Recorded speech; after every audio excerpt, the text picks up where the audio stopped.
Assalamualaikum warahmatullahi wabarakatuh. Alhamdulillahi rabbil alamin. Wal aqibatu lil muttaqin wala udwana illa 'alal zalimin. Assalatu wassalamu ala sayyidina wa maulana Muhammadi wa ala alihi wa ashabihi wa man tabi'ahu ila yaumiddin. Amma ba'du. Faqala Rasulullah sallallahu alaihi wa alihi wasallam, sayati zamanun ala ummati yafirruna minal ulama'i wal fuqaha fayabtalihimullahu bisalasi waliyatin awwaluha yarfa'ullahu barakata min kasbihim wasaniyatu yusallitullahu ta'ala alaihim sultanan zaliman wasalisatu yakhrujuna minad dunya bighairi iman. Sugrining puji sinareng syukur tasyakur urang sanggakeun kadat Allah Rabbul Ghafur. Shalawat miwa salam mugia dilimpah curakeun ka junjunan alam baginda akhir zaman taya sanes habibana wa nabiyana al-karim kangjeng Nabi Agung besar Muhammad sallallahu alaihi wasallam, patut kapala keluargina, para sahabatna, para tabi'in wa atba'u tabi'in, turdugi ka urang sadayana anu turut tumut kana ajaran mantena anu mana mudah-mudahan urang sadayanakeun jaga di yaumil akhir sing ngengengkeun syafaatul ummati mantena Rasulullah sallallahu alaihi wa alihi wasallam. Amin ya Allah ya rabbal alamin. Alhamdulillah wa syukru ala ni'amillah. Kalayan irodahna Allah oge kalayan inayahna Allah. Allah parantos ngerosakeun ka urang sadayana di antawisna Allah maparin pirang-pirang kanikmatan. Nikmat zahiriyah boh nikmat batiniyah. Zahiriyah anu karaos ku urang Allah maparin pirang-pirang kanikmatan di antawisna kasehatan jasmani. Beh dituna alhamdulillah urang sadayana dipaparin ku Allah kanikmatan ruhaniyah, sehat ruhaniyah. Dina ieu saah tarusan bini bade sambung carios anu mana unggelna nyandak tina kitab Nashai'ul Ibad. Pidauh Kangjeng Rasulullah sallallahu alaihi wa alihi wasallam, sayati zamanun ala ummati yafirruna minal ulama'i wal fuqaha. Sayati bakal datang naon zamanun hiji zaman ala ummati ka umat kaula saur Rasulullah yafirruna anu pada kalalabur itu umat kaula minal ulama iti pirang-pirang para alimil ulama wal fuqaha'i jeung pirang-pirang ulama ahli fikih.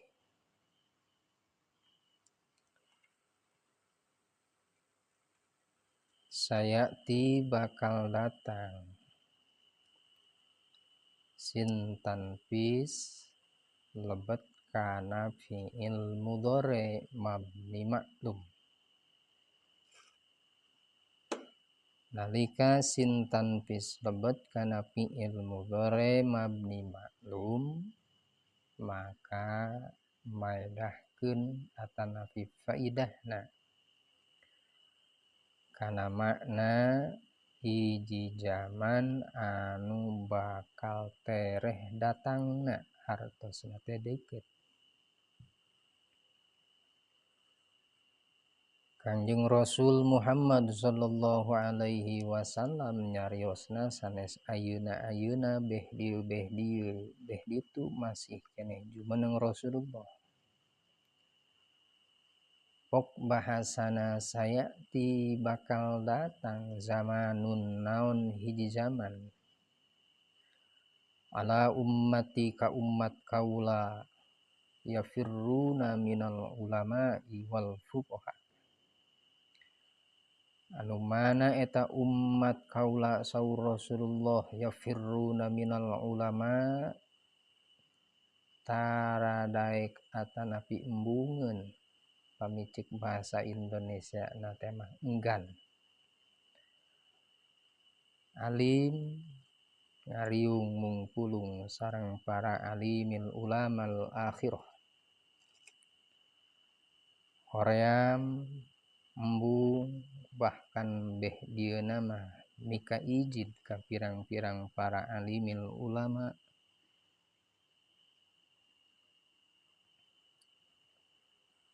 tong bujeng-bujeng ayeuna ngariung jeung ulama ninggali kana pamunteuna tepang sareng eta alimil ulamal akhirah. Awakna teh kan hoream embung bahkan ijid ka ulama.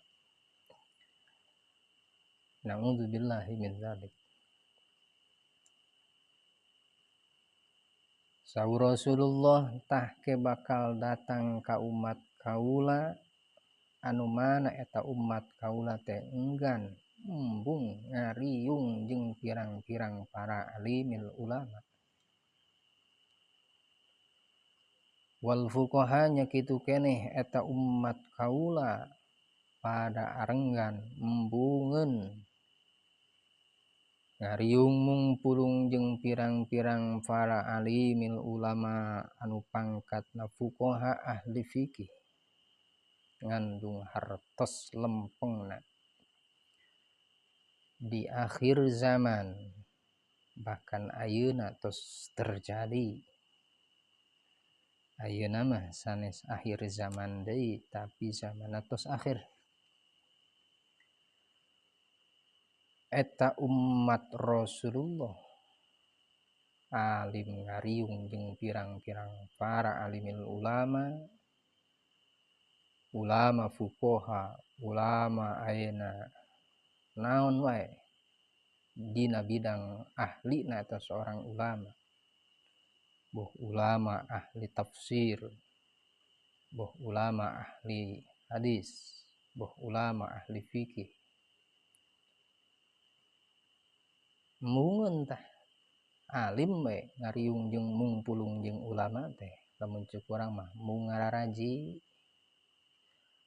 awakna teh ngan warga, awakna teh ngan hoream aya we gogodana. Nalika seorang umat Rasulullah sallallahu alaihi wasallam kaayaan sapertos kitu, maka saur Rasul fayabtalihimullahu bisalasi baliyatin. Allah bakal maparin ka eta umat Rasulullah teh ku pirang-pirang balahi anu mana eta balahi teh tilu pirang-pirang balahi. Diberekeun tah ka eta umat Rasulullah nalika seorang umat Rasulullah enggan embung daek riung mungpulung jeung ulama beh dina mah alim ngaraos lah.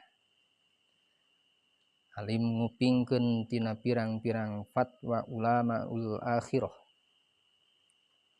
Alim ngaraos tah maka wayahna eta jalmi umat Rasulullah teh bakal dipaparin ku Allah pirang-pirang balahi.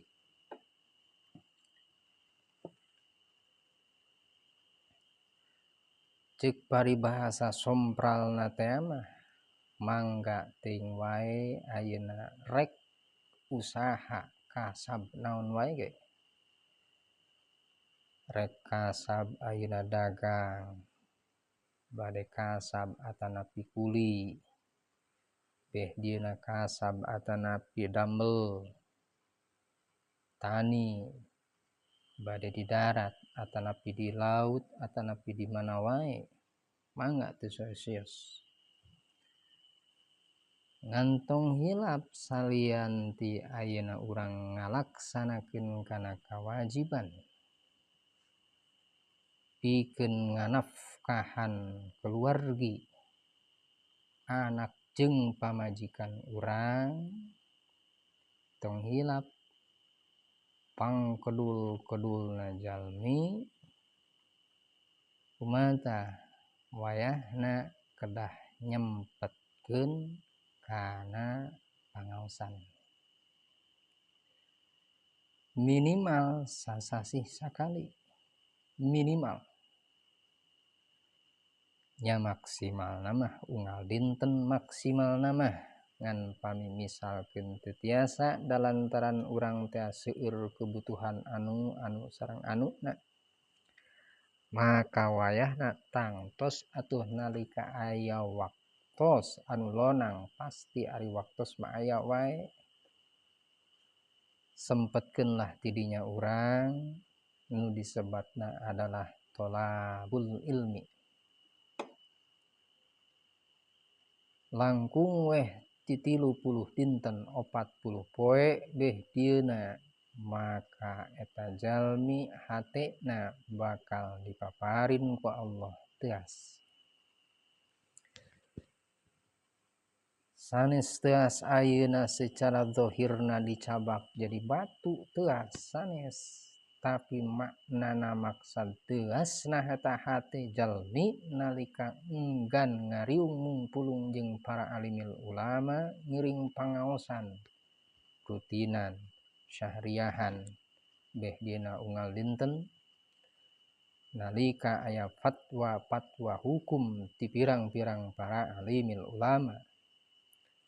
Yeuh nu kieu teh adalah keterangan teu kengeng nu kieu teh bahkan perkara anu teu kengeng anu haram sareng sajabina.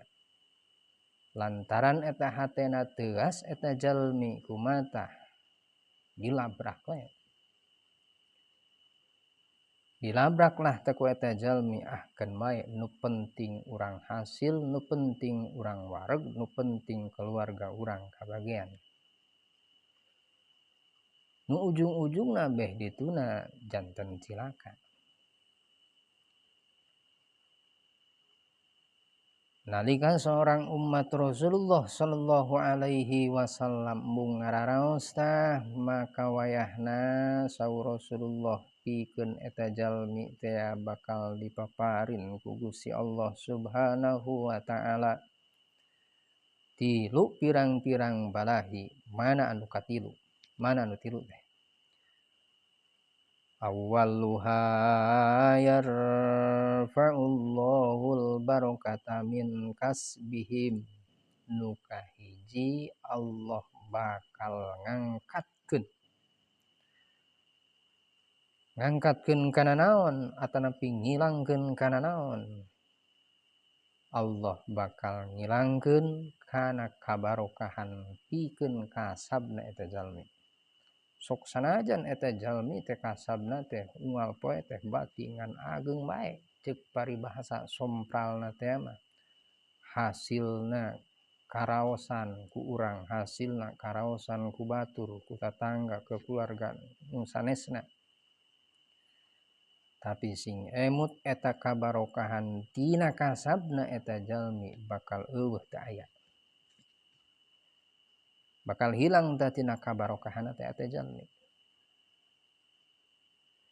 Nalika geus dihilangkeun kabarokahan ku Allah Subhanahu wa taala tina kasabna eta jalmi, atuh tangtu eta jalmi di akhirat bakal cilaka. Naudzubillahi min dzalik.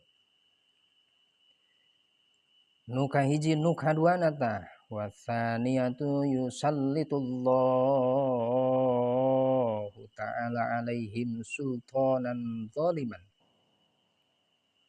Allah bakal nyicingkeun, Allah bakal nempatkeun, Allah bakal ngutus ka eta kampung, ka eta negara, ka eta qaryah, ka eta balad hiji pamimpin anu mana eta pamimpin teh pangkatna zalim kanu janten rakyatna.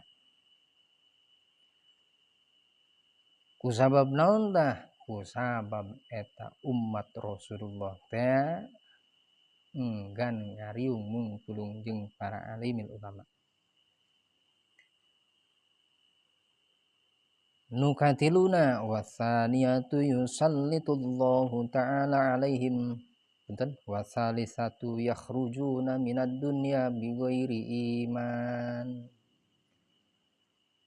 Nupang dipikapahurna salian tinu kahiji diangkatkeun atanapi dihilangkeun tina kabarokahan kasabna, diutuslah nu kaduana tina pirang-pirang pamarentah atanapi sultan anu zalim anu jahat, nu dipikapaur nalika eta jalmi pupus dicabut ruh ku Allah Subhanahu wa ta'ala melalui seorang malaikat pencabut ruh.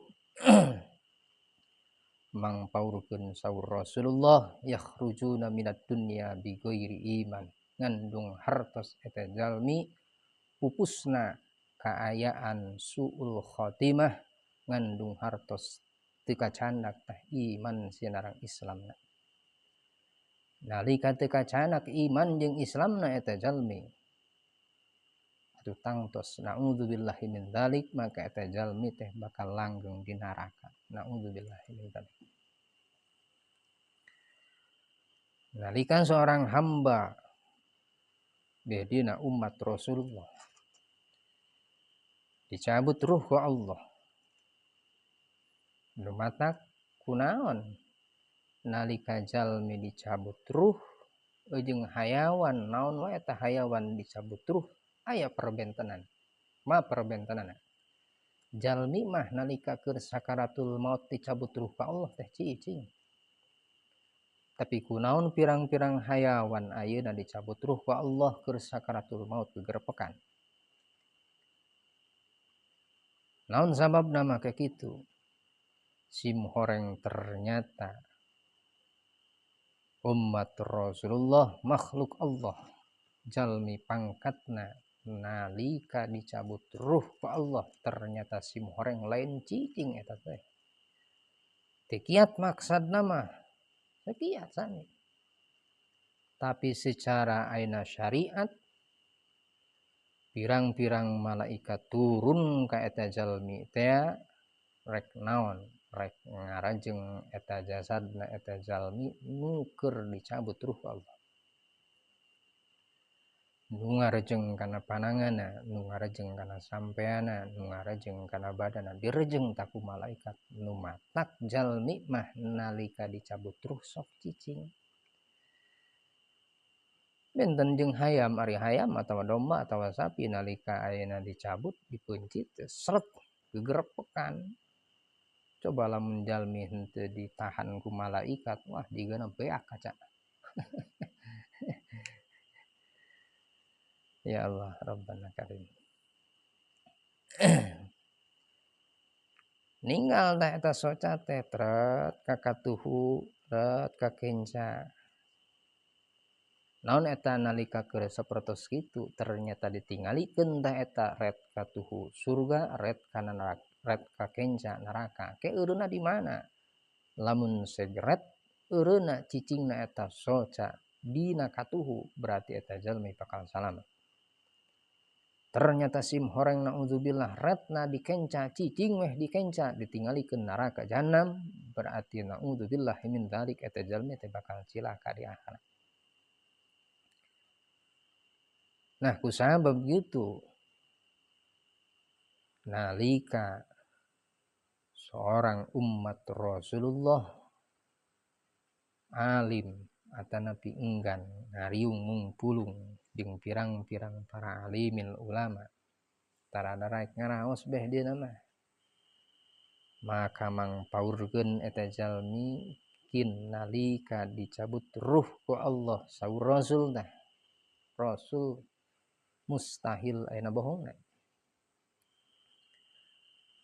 mangpaurkeun pikeun eta jalmi nalika dicabut ruh ku Allah yakhrujuna minad dunya bighairi iman teu nyandak iman sinareng Islam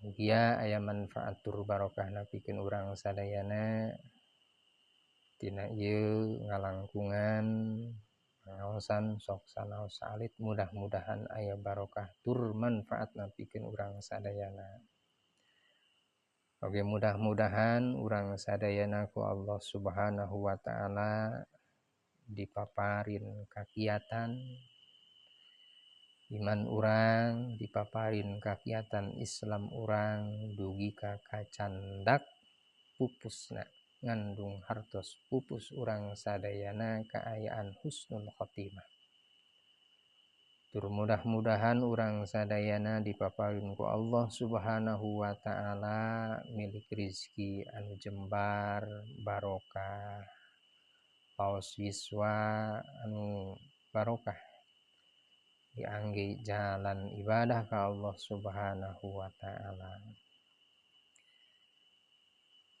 oge mudah-mudahan ku Allah Subhanahu wa taala urang sadayana keluargi urang sadayana dipaparin kesehatan jasmani ruhaniah